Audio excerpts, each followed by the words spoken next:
আমরা সবাই জানি যে 20 তারিখ আসছে 5 নম্বর স্বপ্নময় লেন, আর সেই স্বপ্নময় লেনে অনেক স্বপ্ন নিয়ে তারা আসছে। তাই এখানে দুই বোনের সঙ্গে কথা বলবো, পায়েল আর অন্বেষা। এখানে দুই বোনের নামটা কি? দুষ্টু মিষ্টি। দুষ্টু মিষ্টি। আচ্ছা, দুষ্টু আর মিষ্টি। সেই দুষ্টু মিষ্টি কি কি কারখানা মানে কাণ্ড কারখানা করছে ছবিতে?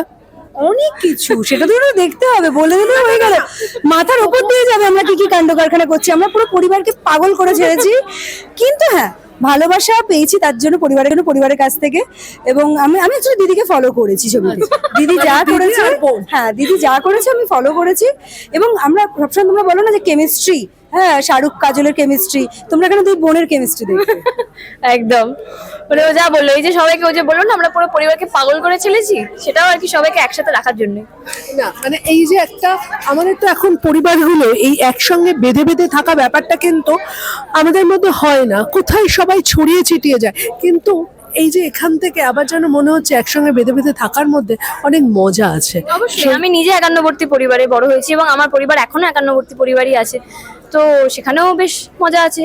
আর যারা নিউক্লিয়ার ফ্যামিলিতে থাকে তাদের কাছে সেরকম একটা আনন্দ আছে, তো যার যার আনন্দ তার তার কাছে। কিন্তু আমাদের ছবির গল্প, আমরা এই যে সবাই কাজের সূত্রে হোক বা বিভিন্ন পরিবেশ পরিস্থিতির চাপে পড়ে হোক যে আলাদা হয়েছি, কিভাবে এক জায়গায় হচ্ছে সেটা নিয়ে। ও তো একান্নবর্তী পরিবারেই আছে এখনো, ফলে ও না ডিফারেন্সিয়েট করতে পারছে না নিউক্লিয়ার ফ্যামিলি কিরকম হয়। আমি একান্নবর্তী পরিবারে ছোটবেলায় বড় হয়েছি, কিন্তু এখন আমি শুধু বাবা মার সাথে থাকি। তো আমি যার জন্য ফিল করতে পারি দুটো কি আছে, মানে নিউক্লিয়ার ফ্যামিলি যাই হোক, ওটার একান্নবর্তী পরিবারের মজা কিন্তু তুমি কখনো পেতে পারো না। সেখানে যে ওই মানে কাজিনস থেকে শুরু করে সেই যে মজা, সেই যে কিন্তু তার সেটা ওই বলে না বাসন থাকলে ঠোকাঠুকি লাগবেই, তো সেরকম সেটা তো লাগবে, কিন্তু তা বলে কি বাসন ফেলে দেবে তুমি? তো সেরকম একান্নবর্তী পরিবারের মজাটা আলাদা। ওখানে যে সাপোর্ট, যে বন্ডিং, সবকিছুর মধ্যে, ঝামেলার মধ্যেও, বাড়ি মেনটেনেন্স থেকে শুরু করে সবকিছুর মধ্যেও। আমরা না একটা রিভিউ করছিলাম একটা আমাদের প্রমোশনের জন্য, আমরা নর্থ কলকাতার বিভিন্ন বাড়িতে গিয়েছিলাম, এবং সেখানে তাদের একটাই বক্তব্য, তাদের হয়তো বাড়ির অবস্থা খুব খারাপ, হ্যাঁ ভেঙে পড়ছে ইত্যাদি, কিন্তু বলছে যাই হোক না কেন আমাদেরকে ঝাঁ চকচকে একটা ফ্ল্যাটে নিয়ে গেলে আমরা এই বাড়িতে যে ভালোবাসাটা পাই, বাড়িতে এটা আমার ঘর, সেটা কিন্তু আমি পাবো না ওই ঝাঁ চকচকে ফ্ল্যাটে। তো সেইটা বোধহয় আমাদেরকে, আমরা শুধু ভেঙেই যাচ্ছি, ভাঙতে ভাঙতে এবার যে কোথায় গিয়ে পৌঁছবো, এখন বিয়েও ভেঙে যাচ্ছে ফ্যাক্ট। কিন্তু তো সেক্ষেত্রে আবার বোধহয় জোড়া লাগানোর একটা চেষ্টা বা একটা ভাবনা আসা উচিত হবে। জোড়া না লাগলে সবাই, মানে এইভাবে যদি সবাই সবাইকে ছোট ছোট কারণের জন্য ছেড়ে দিয়ে চলে যায়, তাহলে আলটিমেট তুমি একা হয়ে যাবে। কিন্তু একদম মানে ডিপেন্ডেন্ট হও, এটা মা বাবা প্রত্যেককে শেখায়। পায়েলও যথেষ্ট ডিপেন্ডেন্ট একজন মেয়ে, মানে ও শুধু অভিনয় করে সেটা না, আমি যেমন শুধুই অভিনয়, এটা ছাড়া আমার আর কিছু করার নেই।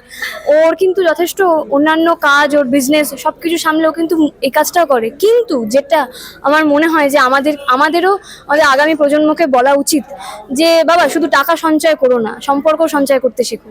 তুমি ডিপেন্ডেন্ট খুব ভালো কথা, তার জন্য তুমি চারজনের মাথা কিনে নাওনি, তোমাকে অ্যাডজাস্টও করতে হবে, না হলে আলটিমেট তুমি একা হয়ে যাবে। দারুণ বলেছো। কিন্তু কিন্তু লাস্ট একদম শেষে এসে একটা জিনিস জানো, মানসীদি এমন একটা পরিচালক যিনি কিন্তু নিজের দাপুটে একজন অভিনেত্রী, আর মানে তোমরা তার সঙ্গে সেই অভিনয়টা স্ক্রিন শেয়ার করেছো, তো তার সেটে কাজ করাটা আমার মনে হয় একটা আলাদা প্রাপ্তি থাকে। অবশ্যই প্রাপ্তি, মানসীদির সঙ্গে অভিনয় করাটাও তো একটা প্রাপ্তি আছে। কিন্তু আমি তো সবার আগে সেটাই করেছি, এবং পরিচালক মানসীদি হিসেবে এটা আমার প্রথম কাজ। প্রাপ্তি বিশ্বাস করি যে ও প্রাপ্তি। কাজ করতে এসে শুধু কাজ করছি, কাজ শেখা সেটা না, উনি যে মানে যাদেরকে আমাদের কাস্টিং করেছেন, আমি পায়েলকে এসে, আমাদের দুদিন ছিল না, হ্যাঁ ছোটবেলার ফ্ল্যাশব্যাক সিন ছিল, আমি ওকে এসে বলছিলাম ভাই আমি মিস করছিলাম, সত্যি আমরা সিনেমাটা শেষ হওয়ার পর মিস করছিলাম। আমি বলছি না যার সাথে আমার 2-3 দিন অন্তর অন্তর কথা হয়, সেটাও হয় না, বাট স্টিল মানে কোনো কিছু দেখলে বা কি হয়েছে রে ওখানে, বা ও আমাকে একটা ফোন করে, ওই একটা ফোনই যথেষ্ট। বা এই যে আজকে দেখা হলো, আমাদের মধ্যে কিন্তু একবারও হয়নি বাবা তোকে তো ফোনেই পাইনি, একটা তো মেসেজও করতে, নাথিং, ব্যাস শুরু হয়ে গেছি আমরা।